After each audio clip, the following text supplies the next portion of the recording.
मेरा एक क्वेश्चन है। मेरे साथ में प्रॉब्लम ये आ रही है कि मैंने ना अपना ब्रांडेड एक स्टोर है और मैं दूसरा स्टोर खोलना चाहता हूँ, बट ब्रांडिंग की जो बॉक्सेस वगैरह है ना, वो क्वांटिटी में मैंने प्रिंट करवा के रखे हुए हैं काफी सारे, जिसके अंदर मेरा कन्वर्जन काफी अच्छा हो गया, आरटीओ वगैरह कम हो गए थे। तो एक बार तो सर ने बोला था कि जो बॉक्सेस होते हैं वो अगर ब्रांडेड होते हैं तो कन्वर्जन कम हो जाते हैं, जिसका फायदा मुझे मिला। अब मैं जो नया स्टोर खोल रहा हूँ, मुझे सेम प्रोडक्ट दूसरे स्टोर पे सेल करना है, तो क्या एडवाइजेबल होगा मेरे लिए? क्या मैं नई पैकिंग दोबारा से जनरेट करूं, दूसरा नाम रखूं? बेसिकली क्वेश्चन मैं आपको बताता हूं। जो मैं सोच रहा था कि अगर मैं सेम प्रोडक्ट को दूसरी वेबसाइट बना के, दूसरा स्टोर बना के प्रमोट करता हूं, तो क्या फेसबुक एल्गोरिथम उसको डुप्लीकेट मानेगा? मतलब क्या प्रॉब्लम्स इन फ्यूचर आ सकती है मेरे साथ?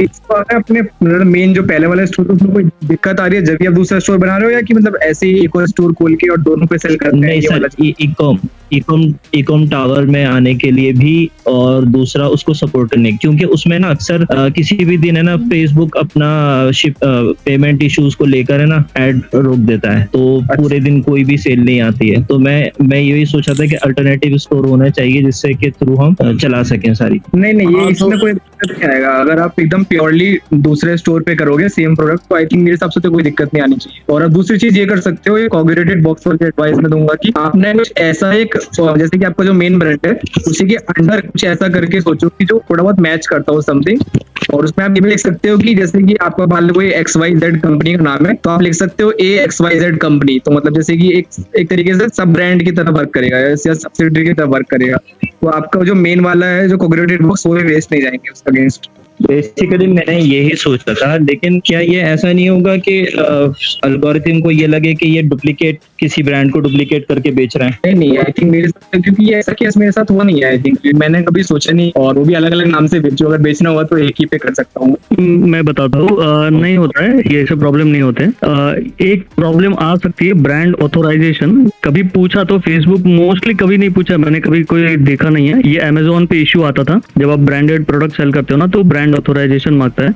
वो ये लेटर होता है, जैसे आप नाइकी के शूज बेच रहे हो, तो वो ओरिजिनल है कि नहीं, उसके लिए आपको नाइकी ऑथोराइजेशन लेटर देता है कि भाई आसिफ भाई को मैं बेचने दे रहा हूँ, 1 साल का कॉन्ट्रैक्ट है, अगले दिसंबर तक आसिफ भाई नाइकी के शूज बेचेंगे, फलाना। अगर आपको कुछ लिमिटेड कैटलॉग दिया है सेल करने के लिए, तो आपको बोलेंगे ब्रांड ऑथोराइजेशन लेटर में कि इतना मैंने सेल करने को दिया है। तो आप किसी और ब्रांड की प्रोडक्ट सेल कर सकते हो, मतलब आप खुद के ही ब्रांड का खुद को ही सेल करने को दे रहे हो, ऑथोराइजेशन दे रहे हो, तो ये पॉसिबल है। फेसबुक को इससे दिक्कत नहीं होनी चाहिए। फ्यूचर में कभी कोई ऐसे इश्यू होता भी है तो आप ब्रांड ऑथोराइजेशन लेटर खुद को, ये कंपनी से दूसरी कंपनी को ऑथोराइजेशन लेटर देके फेसबुक को दे दो कि डॉक्यूमेंट की तरह वो मांगते हैं ना कभी, PDF दे दो, ये दे दो, वो दे दो, तो उसमें ये PDF बना के चिपका देने का, वो एक्सेप्ट कर सेल्फ ऑथराइज करके दे सकते हैं। हाँ, मतलब इसी से एक रिलेटेड क्वेश्चन ये भी हो सकता है कि क्या जैसे मैंने .com के नाम से मैं करता हूँ, उसका .in भी अवेलेबल है, तो क्या हम एक मतलब इस तरह से भी कर सकते हैं सेम ब्रांड सेम नाम को?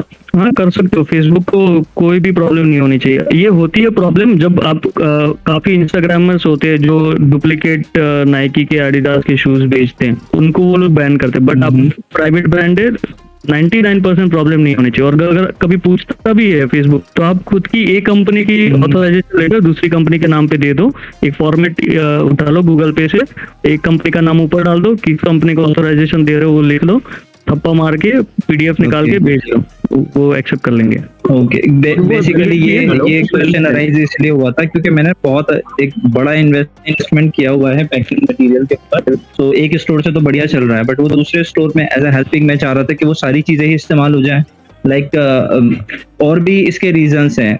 कुछ लोग मेरे से कनेक्ट करेंगे, मैंने ना RTO के लिए या कंफर्मेशन के लिए एक टीम बिठा रखी है जो कॉल करके ऑर्डर कंफर्मेशन करते हैं। सो उनको भी जो स्क्रिप्ट वगैरह वो सब चीजें सब उस प्रोडक्ट के रिगार्डिंग में सबको बता रखी है, बच्चों को कैसे करना है, क्या करना है। सो आई थॉट कि भाई 2 स्टोर होंगे लेकिन टीम एक काम कर लेगी। सो ये मेरा नजरिया था इसको करने के लिए। डेफिनेटली कर सकते हो, कोई प्रॉब्लम नहीं आनी चाहिए मेरे ख्याल से। नहीं, फेसबुक को इससे नहीं होना चाहिए। ठीक है, thank you very much. What you saw was a small recording from the complete problem solving session that was conducted live inside the Ecom Tower. You can watch the recording of that session as well as dozens and dozens of other sessions that we have conducted and attend future live problem solving sessions where you can ask your questions by joining the Ecom Tower for free. All you need to do is go to flying-start-online.com, sign up for a free Shopify trial, connect your store to Flying Start Online so that you get access to the lobby. From there, you can start attending one problem solving session per week. When you pay your first Shopify bill, you get upgraded to the studio level where you can start attending not just the problem solving sessions, but also live classes and a lot more, including perks, rewards, books, merch, meetups, so much more.